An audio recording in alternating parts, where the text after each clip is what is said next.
The showman, Fire Eater, makes Pinocchio a present of 5 gold pieces to take home to his father Geppetto.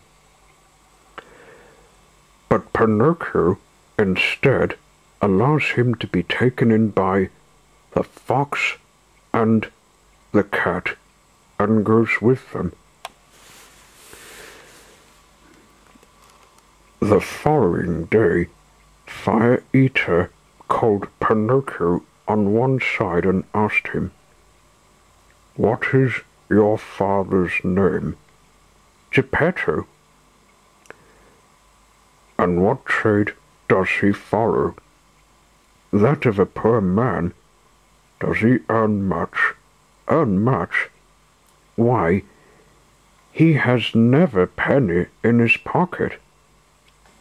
"Only think, to buy a spelling book for me, to go to school, he was obliged to sell the only coat he had to wear, a coat that between patches and darns was not fit to be seen." "Poor devil! I feel almost sorry for him. Here are 5 gold pieces. Go at once and take them to him, with my compliments."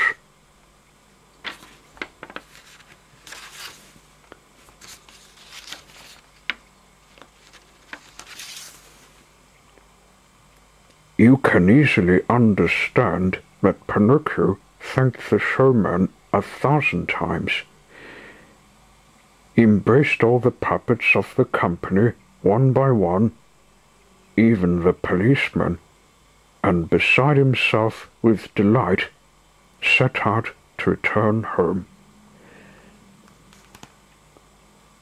But he had not gone far when he met on the road a fox, lame on one foot, and a cat, blind of both eyes, who were going along helping each other, like good companions in misfortune. The fox, who was lame, walked leaning on the cat, and the cat, who was blind, was guided by the fox.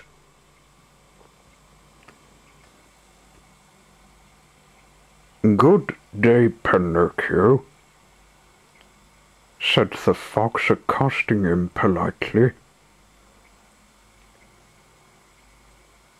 "How do you come to know my name?" asked the puppet. "I know your father well." "Where did you see him?" "I saw him yesterday at the door of his house." "And what was he doing?" "He was in his shirt sleeves and shivering with cold." "Poor papa, but that is over. For the future he shall shiver no more." "Why?" "Because I am a rich man now." "You a rich man?" said the fox.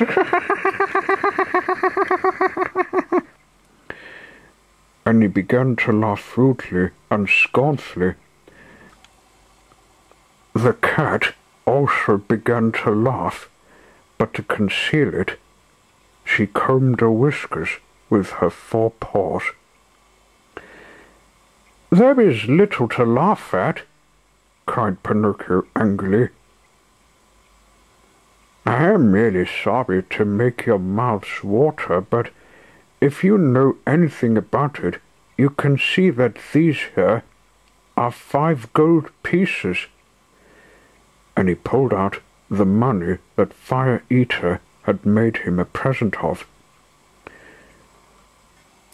At the pleasant jingle of money, the fox, with an involuntary movement, stretched out the paw that had seemed crippled, and the cat opened wide 2 eyes that looked like 2 green lanterns.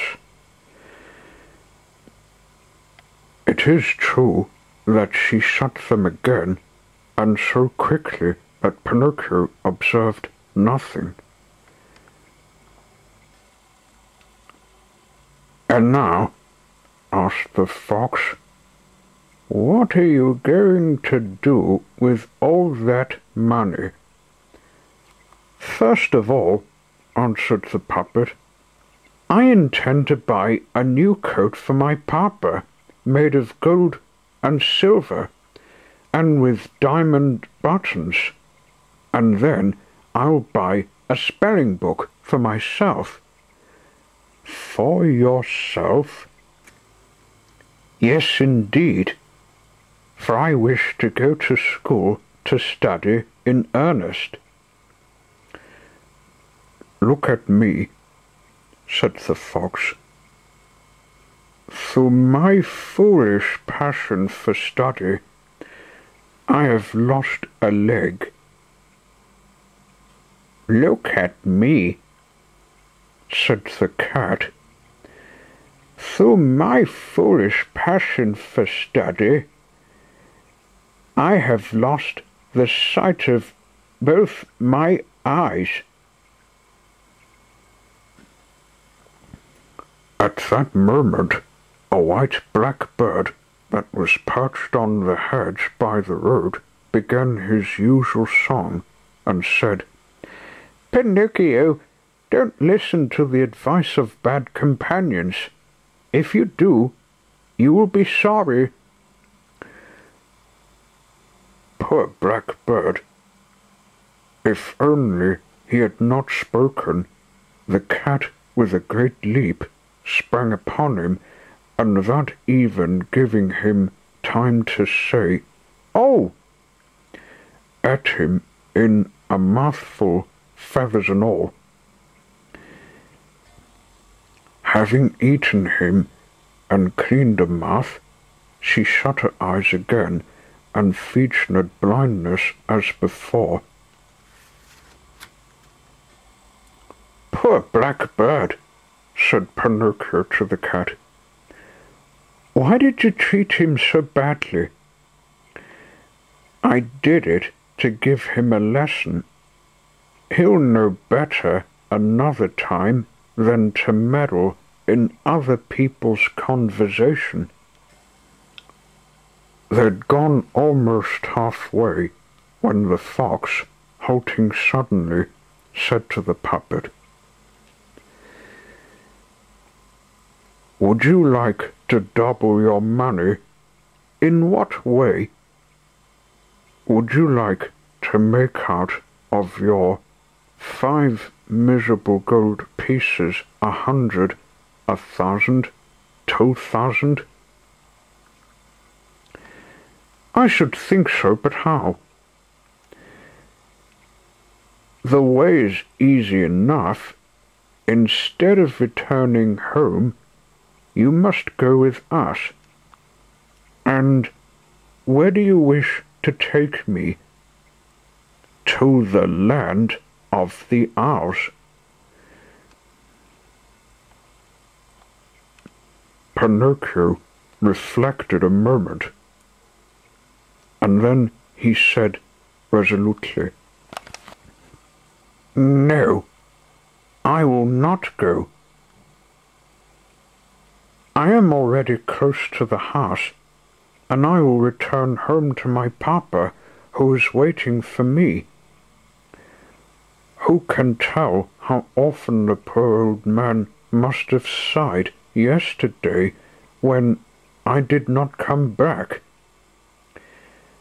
I have indeed been a bad son, and the talking cricket was right when he said, 'Disobedient boys never come to any good in the world.' I have found it to my cost, for many misfortunes have happened to me. Even yesterday, in Fire Eater's house, I ran the risk. Oh, it makes me shudder only to think of it." "Well, then," said the fox, "you are quite decided to go home. Go then, and so much the worse for you." so much the worse for you," repeated the cat.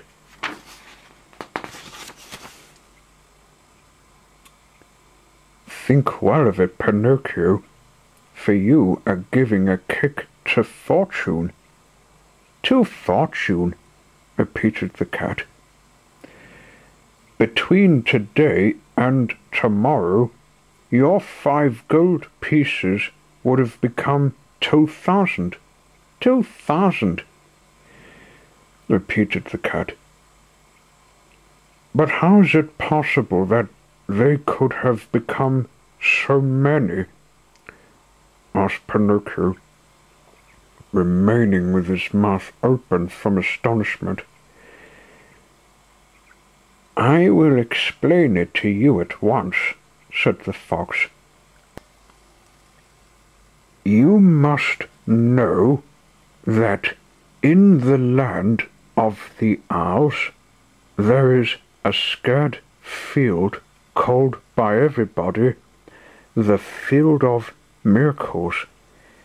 In this field you must dig a little hole, and you put into it, we will say, 1 gold piece. You then cover up the hole with a little earth. You must water it with 2 pails of water from the fountain, then sprinkle it with 2 pinches of salt, and when night comes, you can go quietly to bed.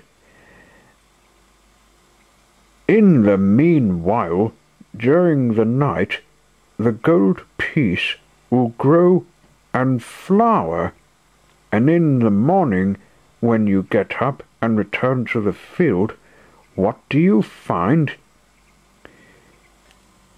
You find a beautiful tree laden with as many gold pieces as a fine ear of corn is laden with grains in the month of June." "So that," said Pinocchio, more and more bewildered, "supposing I buried my 5 gold pieces in that field, how many should I find there the following morning?" "That is an exceedingly easy calculation," replied the fox. "A calculation that you can make on your fingers. Put that every coin gives you an increase of 500, multiply 500 by 5, and the following morning will find you with 2,500 shining gold pieces in your pocket." "Oh, how delightful!" cried Pinocchio, dancing for joy. "As soon as ever I have obtained those gold pieces, I will keep 2,000 for myself, and the other 500 I will make a present of to you two." "A present to us?" cried the fox with indignation and appearing much offended. "What are you dreaming of?" "What are you dreaming of?" repeated the cat. "We do not work," said the fox. "For vulgar interest, we work solely to enrich others." "Others," repeated the cat.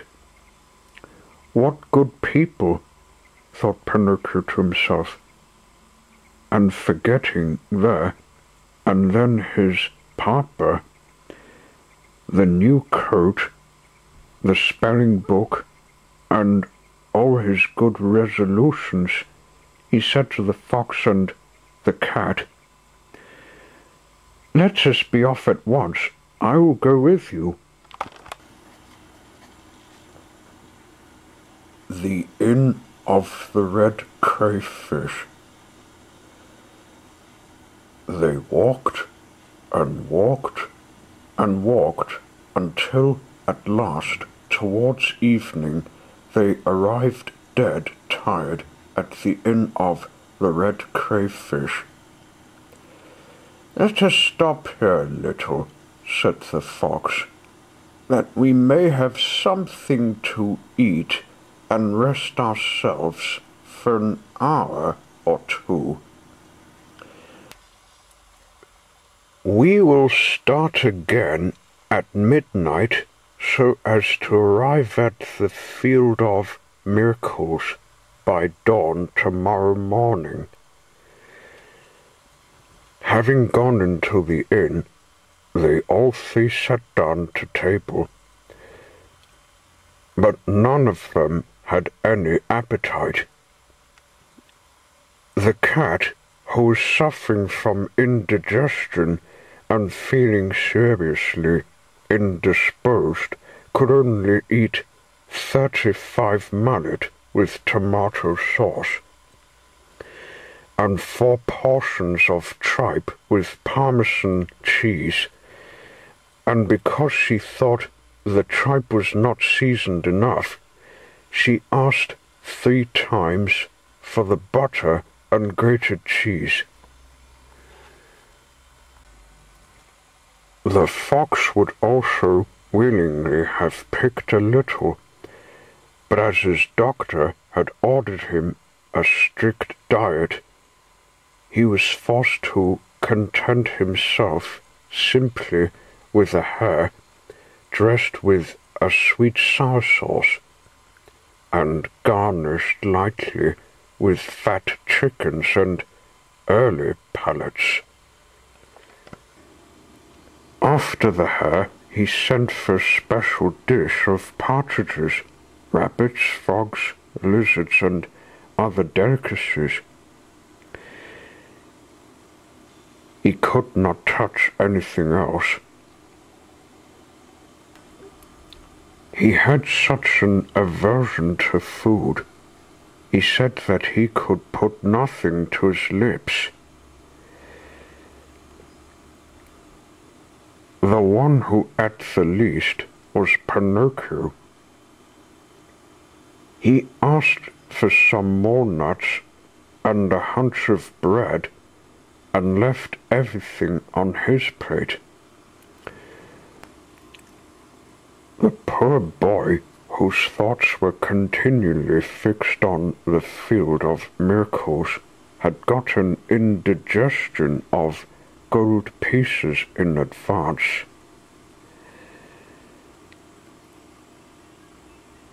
When they had supped, the fox said to the host, "Give us 2 good rooms, one for Mr. Pinocchio and the other for me and my companion. We will snatch a little sleep before we leave. Remember, however, that at midnight we wish to be cold to continue our journey."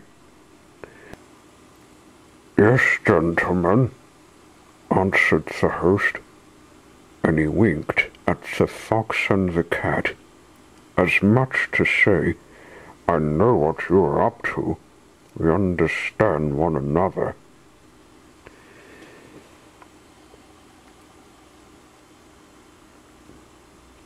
No sooner had Pinocchio got into bed than he fell asleep at once and began to dream. And he dreamt that he was in the middle of a field, and the field was full of shrubs covered with clusters of gold pieces, and as they swung in the wind, they went clink, clink, clink, as much to say, "Let who will come and take us." But when Pinocchio was at the most interesting moment, that is, just as he was stretching out his hand to pick handfuls of those beautiful gold pieces and to put them in his pocket, he was suddenly wakened by 3 violent blows on the door of his room. It was the host who had come to tell him that midnight had struck.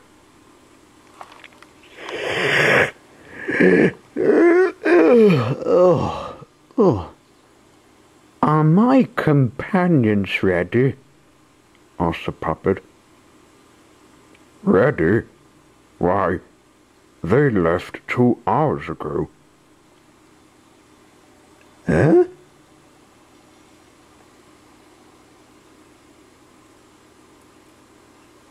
They left?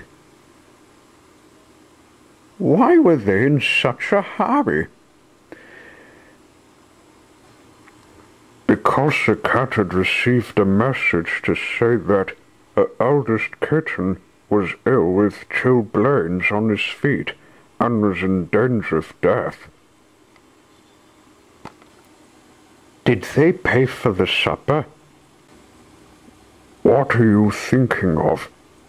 They're much too well brought up to dream of offering such an insult to a gentleman like you. What a pity. It is an insult that would have given me so much pleasure, said Pinocchio, scratching his head. Then he asked, And where did my good friends say they would wait for me? At the Field of Miracles tomorrow morning at daybreak. Pinocchio paid a gold piece for supper and that of his companions and then left. Outside the inn, it was so pitch dark that he had almost to grope his way, for it was impossible to see a hand's breadth in front of him. In the surrounding country, not a leaf was stirring.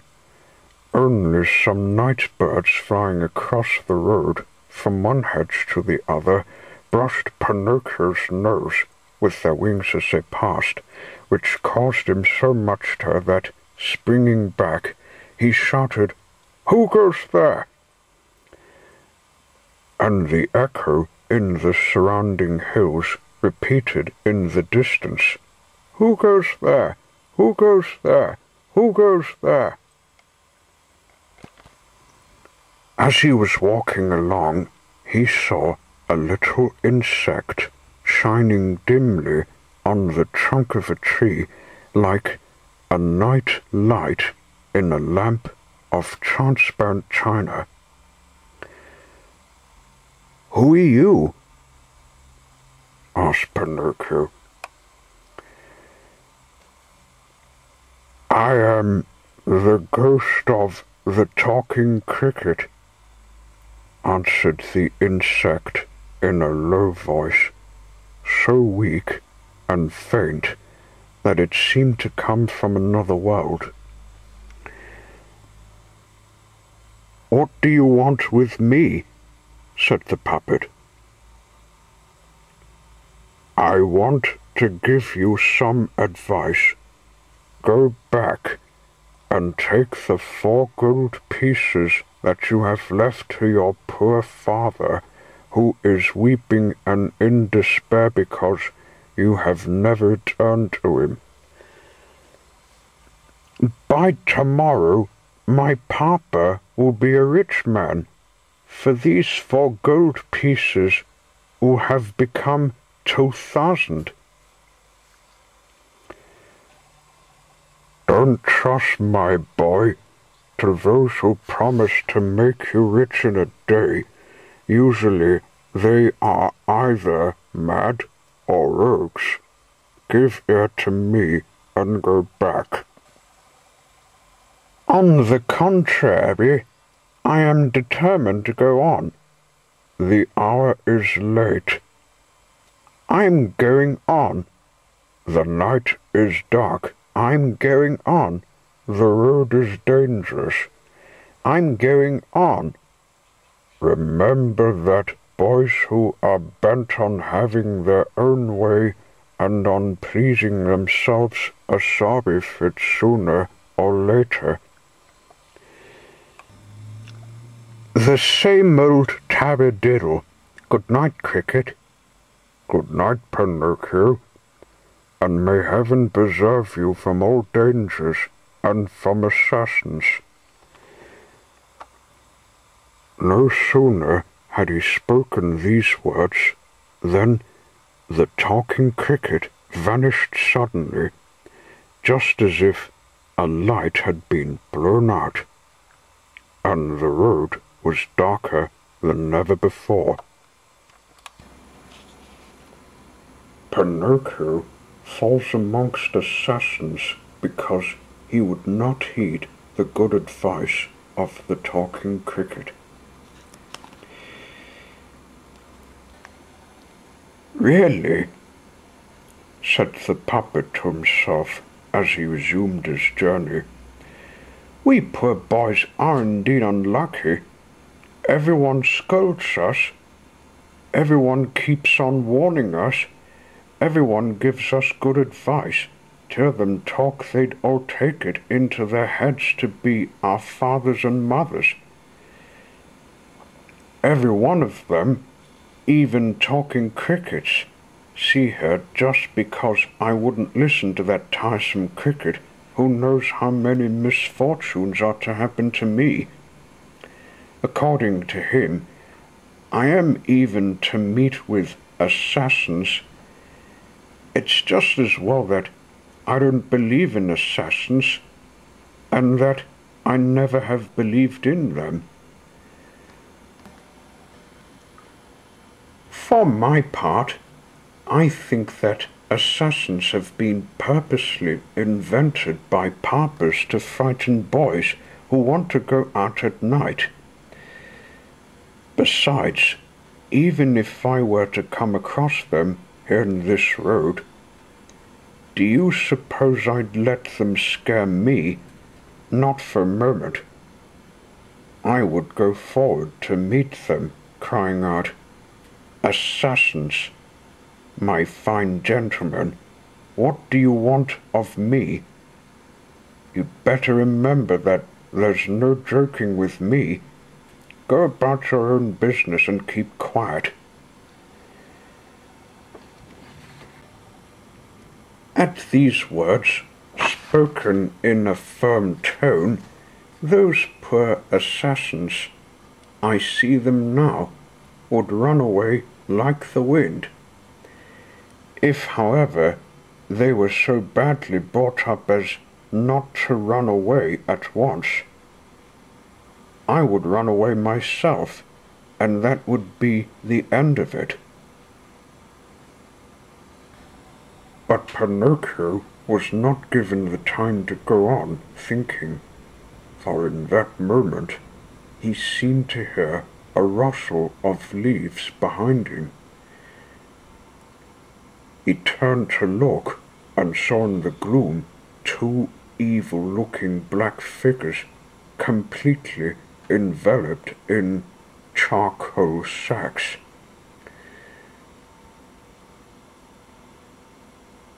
They were running after him on tiptoe and making great leaps like two phantoms.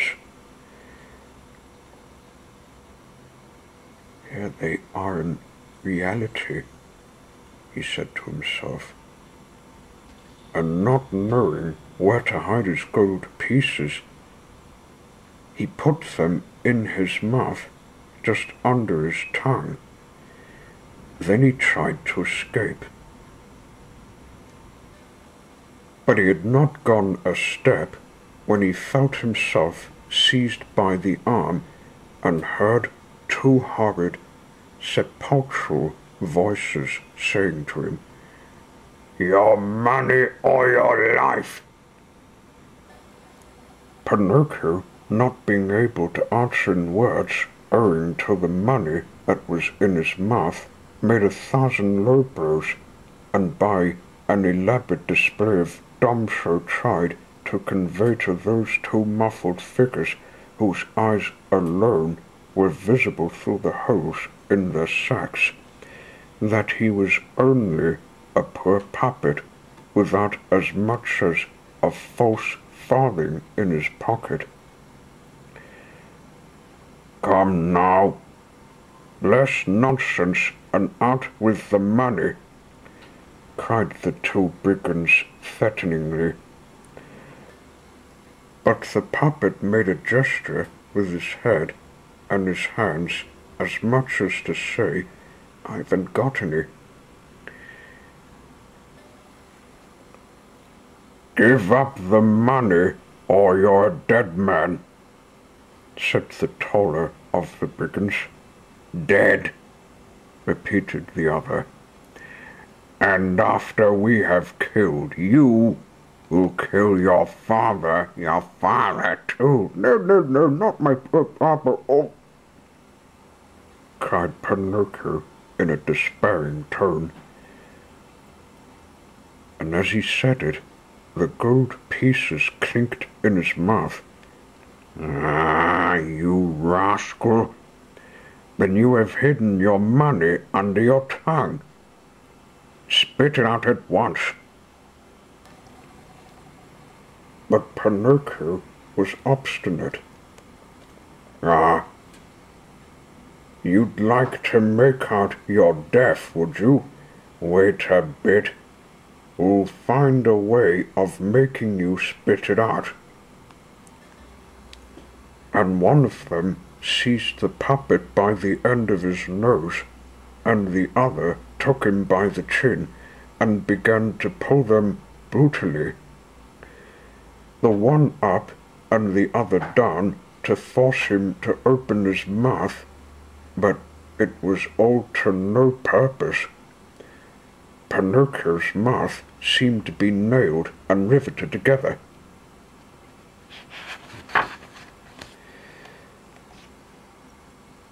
Then the shorter assassin drew out an ugly knife and tried to force it between his lips like a lever or chisel.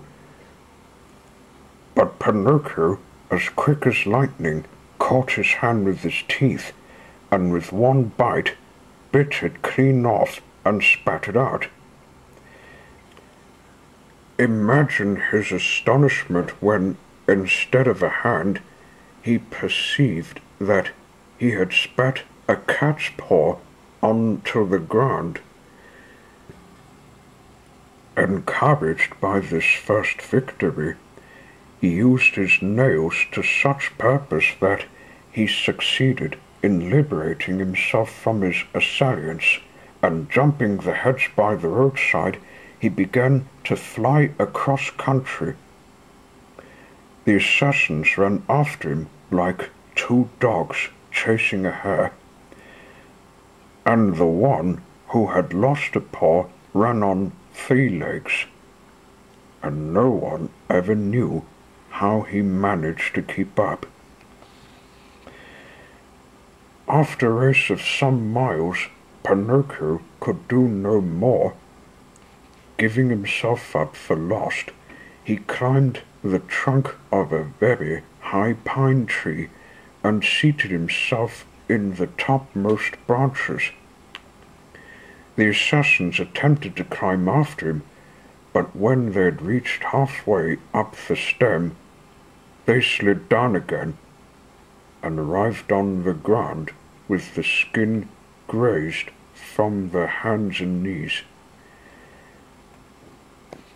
But they were not to be beaten by so little. Collecting a quantity of dry wood, they piled it beneath the pine and set fire to it. In less time than it takes to tell, the pine began to burn and to flame like a candle blown by the wind. Pinocchio Seeing that the flames were mounting higher every instant, and not wishing to end his life like a roasted pigeon, made a stupendous leap from the top of the tree and started afresh across the fields and vineyards.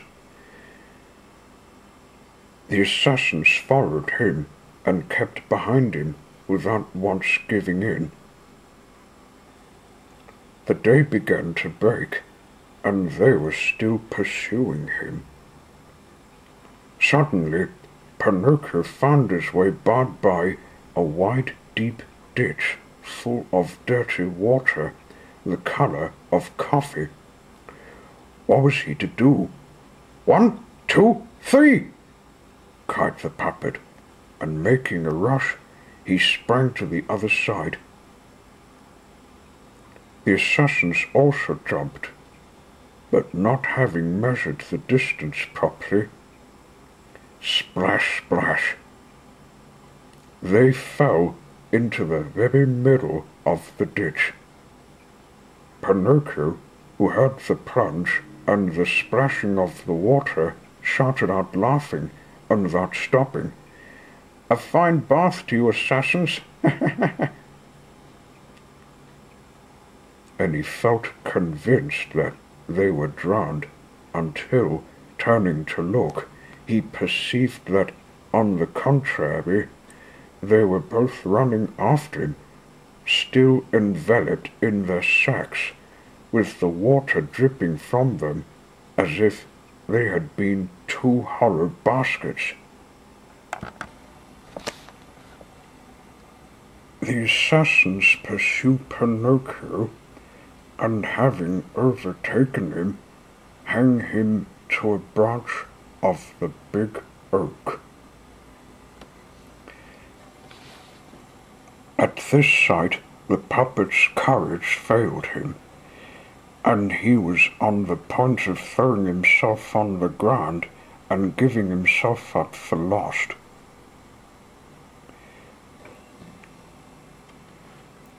Turning, however, his eyes in every direction, he saw at some distance standing out amidst the dark green of the trees a small house as white as snow.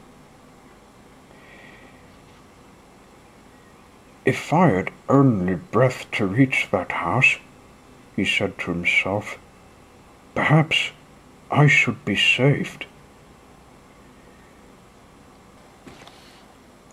And without delaying an instant, he began again running for his life through the wood, with the assassins after him. At last, after a desperate race of nearly 2 hours, he arrived, quite breathless, at the door of the house and knocked. No one answered. He knocked again with great violence, for he heard the sounds of steps approaching him and the heavy panting of his tormentors. The same silence. Seeing that knocking was useless, he began in desperation to kick and to beat his head against it. At that, a lovely little girl came to the window. She had blue hair and a face as white as wax, but her eyes were closed, and her hands were crossed on her breast. Without moving her lips in the least, she said in a soft little voice that seemed to come from another world, "There is no one in this house. They're all dead." "Come and open the door to me yourself," cried Pinocchio, weeping and entreating. "I am dead too." "Dead? Then what are you doing there at the window?" "I am waiting for the hearse to come to carry me away." Having said this, she immediately disappeared, and the window was closed again without the slightest noise. "Oh, beautiful little girl with blue hair!" cried Pinocchio. "Open the door, for pity's sake!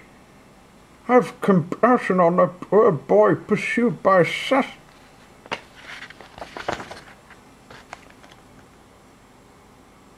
But he could not finish the word, for he felt himself seized by the collar, and the same two horrible voices said to him threateningly, "You shall not escape from us again."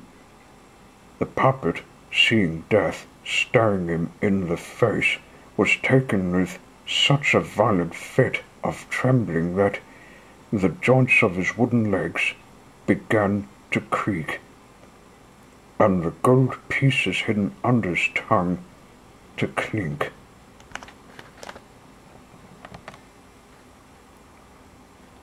"Now then," demanded the assassins, "will you open your mouth, yes or no?" "Ah, no answer? Leave it to us. This time we will force you to open it." And drawing out two long horrid knives, as sharp as razors, clash, they attempted to stab him twice. But the puppet, luckily for him, was made of very hard wood. The knives therefore broke into 1,000 pieces, and the assassins were left with the handles in their hands, staring at each other.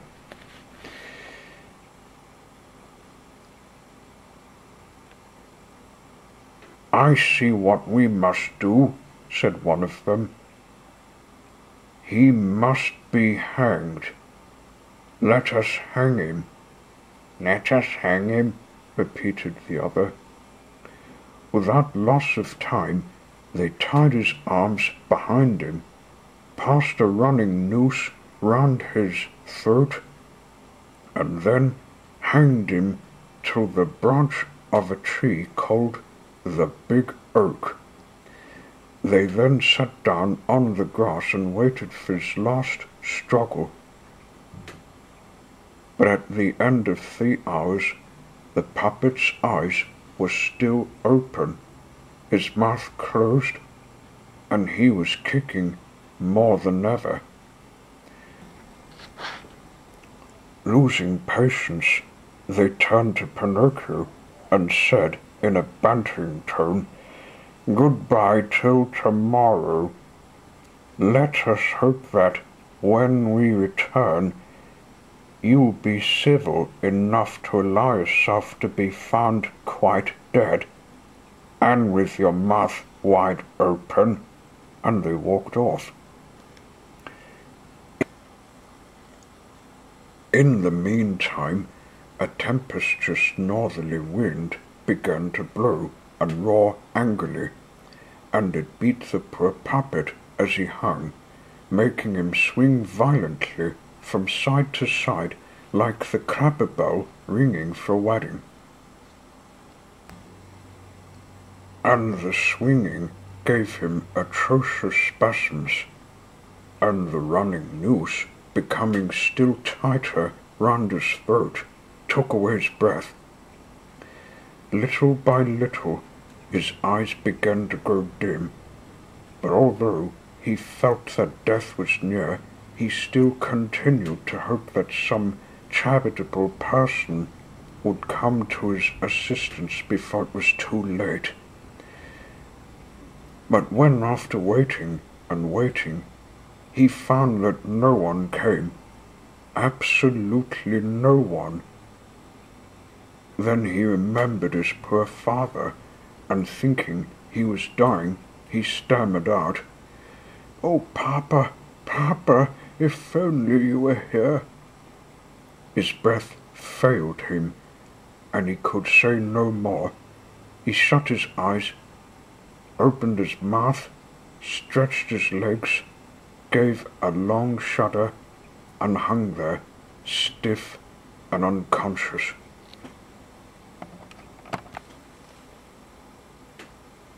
The lovely little girl with the blue hair has the puppet cut down. She has him put to bed and calls in 3 doctors to know if he is alive or dead. Whilst poor Pinocchio, suspended to a branch of the big oak, was apparently more dead than alive, the lovely little girl with the blue hair came again to the window.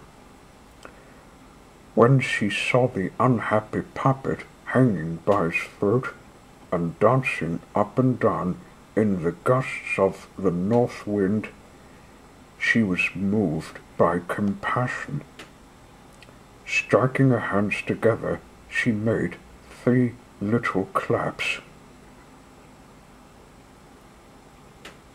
At this signal, there came a sound of the sweep of wings flying rapidly, and a large falcon flew onto the window sill.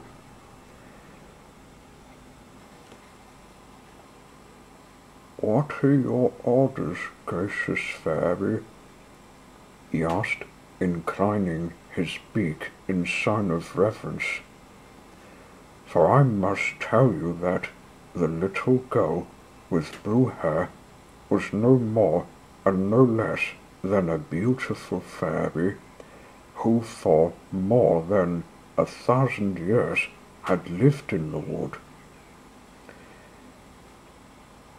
Do you see that puppet dangling from a branch of the big oak?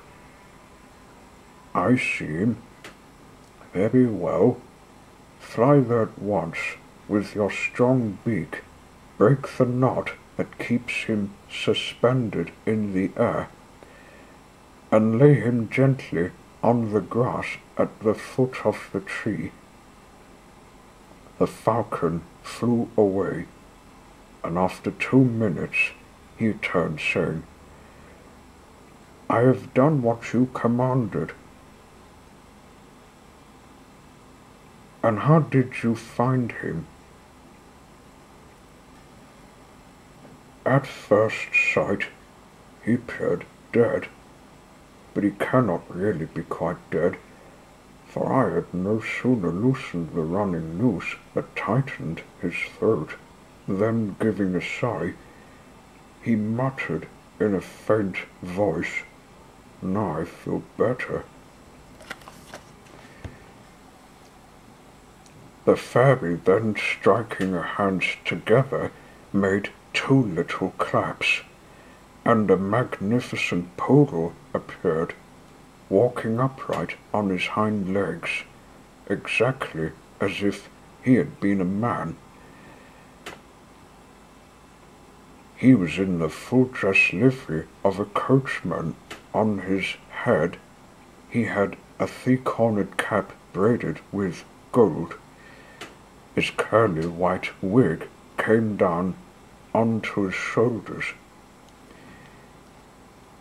He had a chocolate-colored waistcoat with diamond buttons and 2 large pockets to contain the bones that his mistress gave him at dinner.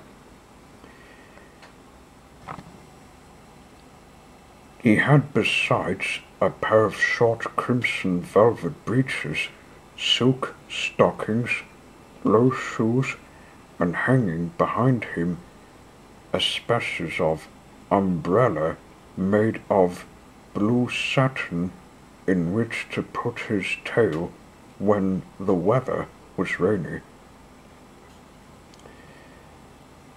"Be quick, Medoro, like a good dog," said the fairy to the poodle. "Bring out the most beautiful carriage in my coach-house, and take the road to the wood. When you come to the big oak, you will find a poor puppet stretched on the grass half dead. Pick him up gently, and lay him flat on the cushions of the carriage, and bring him here to me. Have you understood?"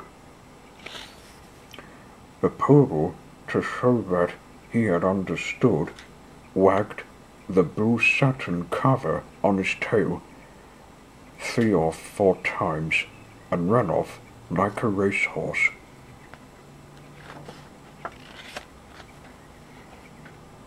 Shortly afterwards, a beautiful little cabbage came out of the coach house. The cushions were stuffed with canary feathers, and it was lined in the inside with whipped cream, custard, and sponge cakes.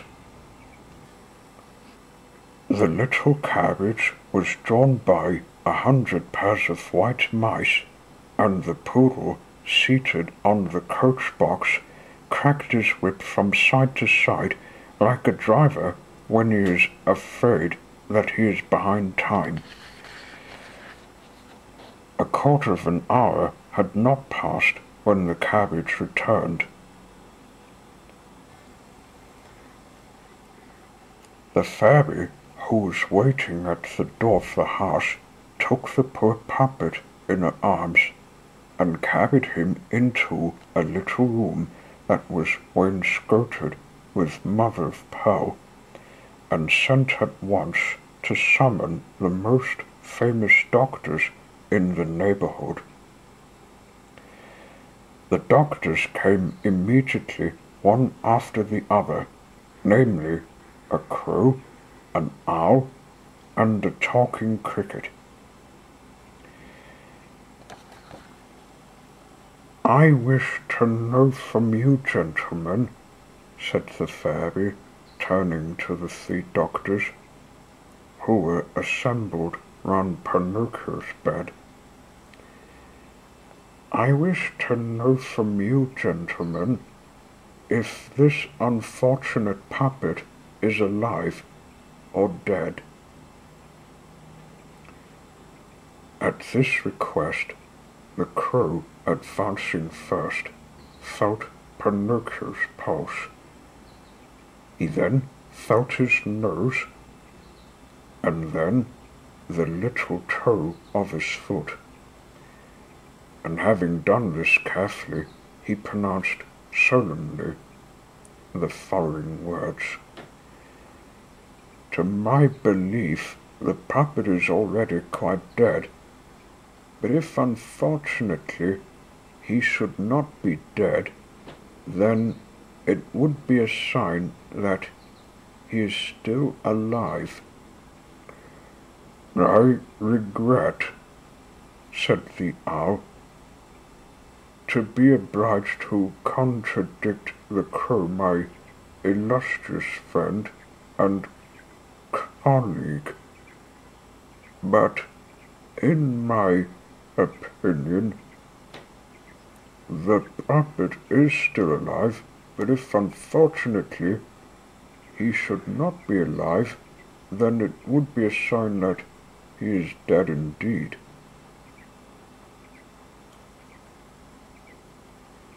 "And you, have you nothing to say?"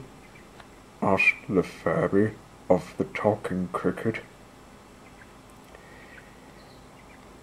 "In my opinion, the wisest thing a prudent doctor can do when he does not know what he is talking about is to be silent. For the rest, that puppet there has a face that is not new to me. I have known him for some time."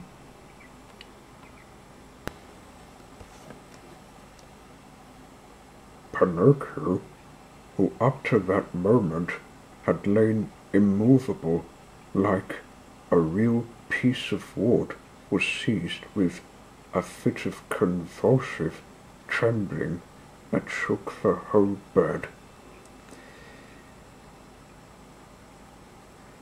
"That puppet there," continued the talking cricket, "is a confirmed rogue. Pinocchio opened his eyes, but shut them again immediately. He is a ragamuffin, a ne'er-do-well, a vagabond.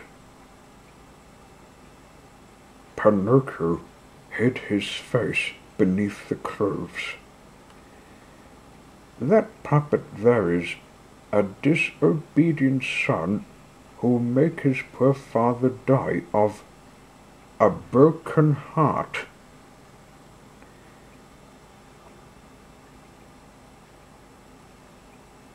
At that instant, a suffocated sound of sobs and crying was heard in the room. Imagine everybody's astonishment when, having raised the sheets a little, they discovered that the sounds came from Pinocchio. When the dead person cries, it is a sign that he is on the road to get well, said the crow solemnly.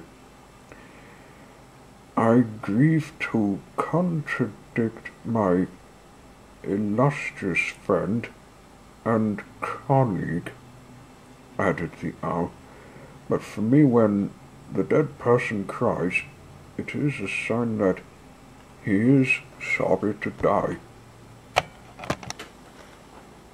Pinocchio eats the sugar, but will not take his medicine.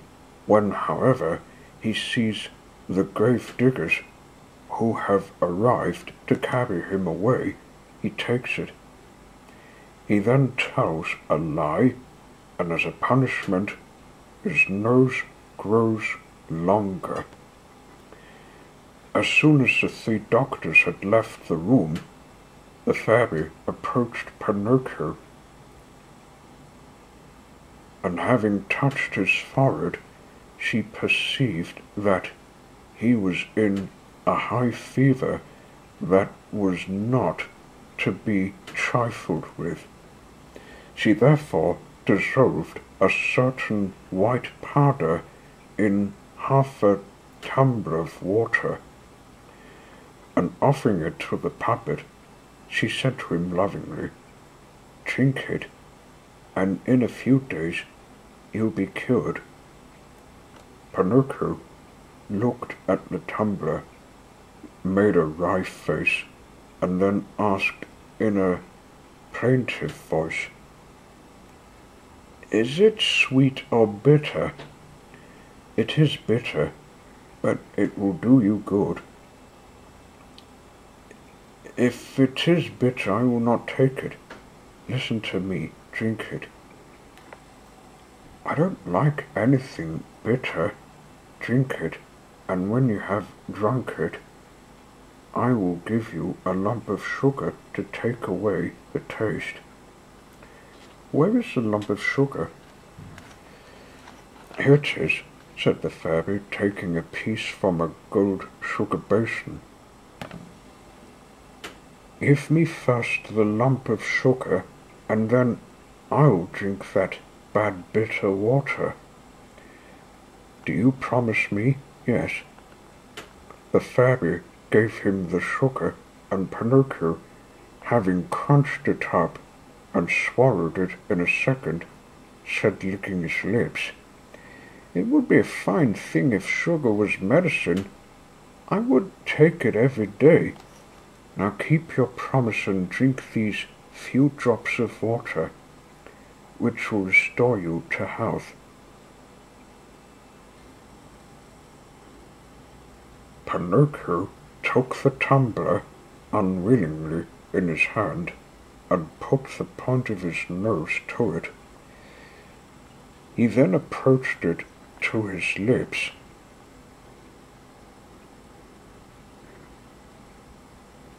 He then again put his nose to it, and at last said, It is too bitter, too bitter. I cannot drink it. How can you say that when you have not even tasted it? I can imagine it. I know it from the smell. I want first another lump of sugar, and then I will drink it. The fairy then, with all the patience of a good mamma, put another lump of sugar in his mouth, and then again presented the tumbler to him. I cannot drink it so, said the puppet, making 1,000 grimaces. Why? Because, that pillow down there at my feet bothers me. The fairy removed the pillow. It is useless. Even so, I cannot drink it. What is the matter now? The door of the room which is half open bothers me. The fairy went and closed the door. In short, cried Pinocchio, bursting into tears, I will not drink that bitter water. No, no, no, my boy. You will repent it. I don't care. Your illness is serious. I don't care. The fever in a few hours will carry you into the other world. I don't care. Are you not afraid of death? I am not in the least afraid. I would rather die than drink that bitter medicine. At that moment, the door of the room flew open, and 4 rabbits as black as ink entered, carrying on their shoulders a little bear. What do you want with me? Cried Pinocchio, sitting up in bed in a great fright.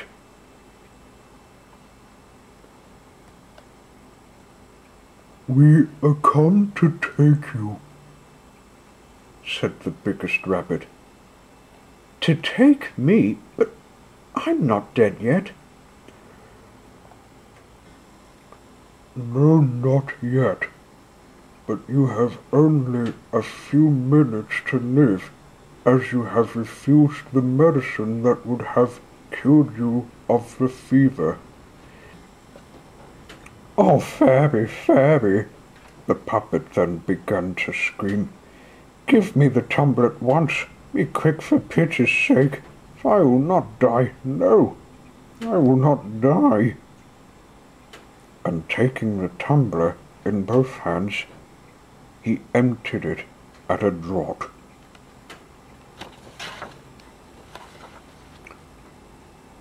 We must have patience, said the rabbits. This time we have made our journey in vain.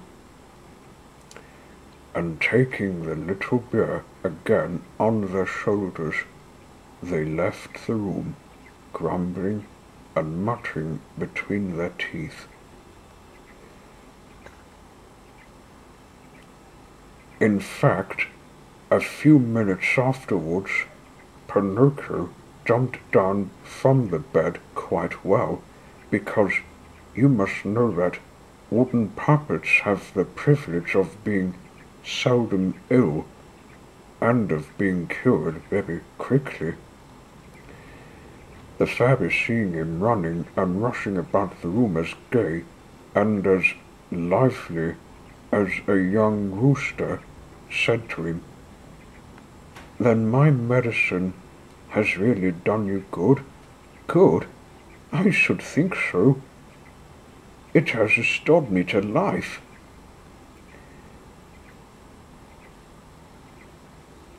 Then why on earth did you require so much persuasion to take it? Because, you see, that we boys are all like that.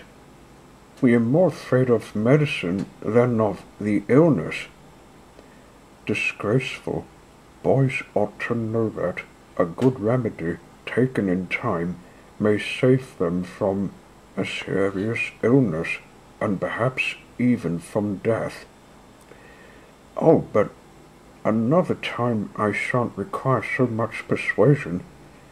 I shall remember those black rabbits with the beer on their shoulders, and then I shall immediately take the tumbler in my hand, and down it will go.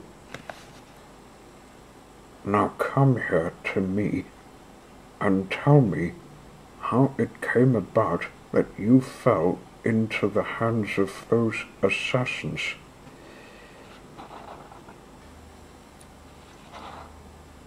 It came about that the showman Fire Eater gave me some gold pieces and said to me, "Go and take them to your father," and instead I met on the road a fox and a cat, two very respectable persons who said to me, "Would you like those pieces of gold to become 1,000 or 2?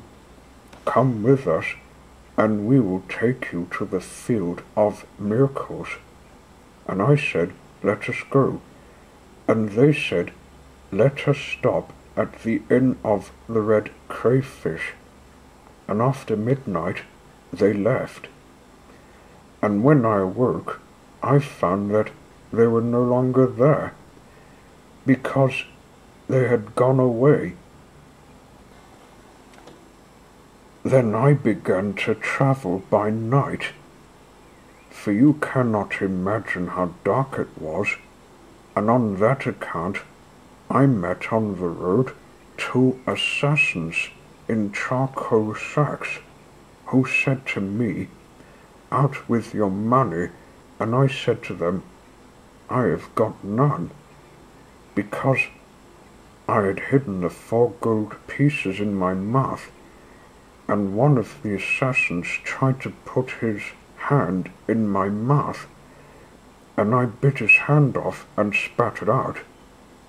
But instead of a hand, I spat out a cat's paw, and the assassins ran after me, and I ran and ran until at last they caught me and tied me by the neck to a tree in this wood, and said to me, "Tomorrow we shall return here, and then you will be dead with your mouth open, and we shall be able to carry off the pieces of gold that you have hidden under your tongue." "And the 4 pieces, where have you put them?" asked the fairy. "I've lost them," said Pinocchio, but he was telling a lie, for he had them in his pocket. He had scarcely told the lie when his nose, which was already long, grew at once 2 inches longer. "And where did you lose them?" "In the wood near here." At this second lie, his nose went on growing. "If you have lost them in the wood near here," said the fairy,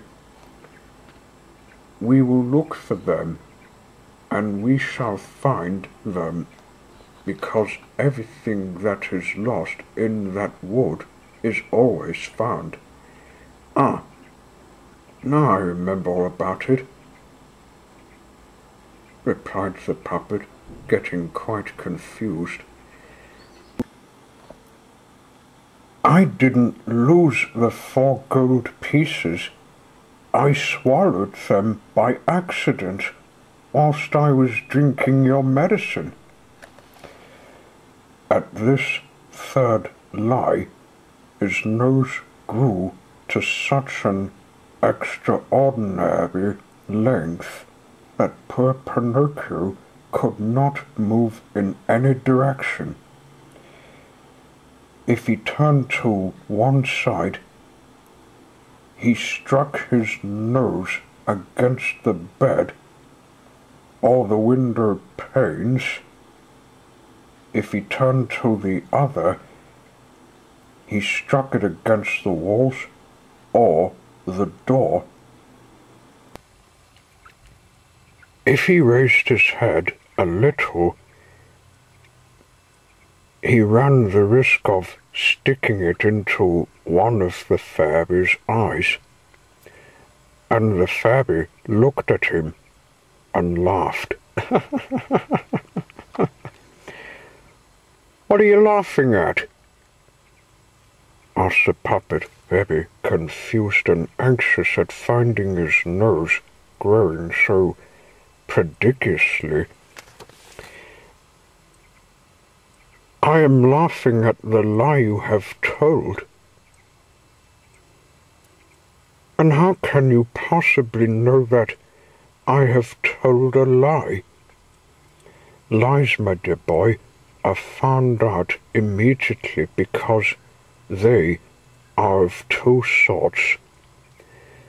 There are lies that have short legs and lies that have long noses.